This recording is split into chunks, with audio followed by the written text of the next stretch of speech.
Aš tik tai prašyčiau, kad liktų tik tai komiteto nariai ir patarėjai, o kitus, jeigu galima, atjungti ir prašyčiau tą, ką pasakysiu, diskretiškai priimti.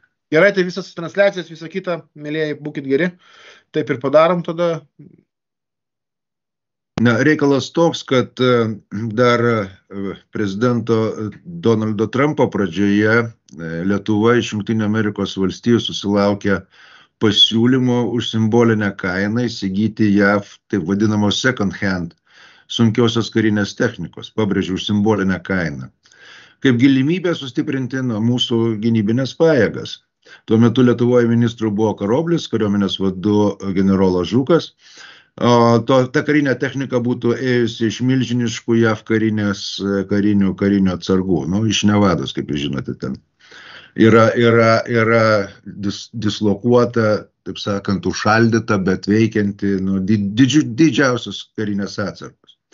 Tuo metu buvo kalbama tarp Vašingtono ir Vilniaus apie maždaug 100 Abrams tankų ir kelis šimtus Bradley. Tai kai atsistatydino dėja pirmoji Trumpo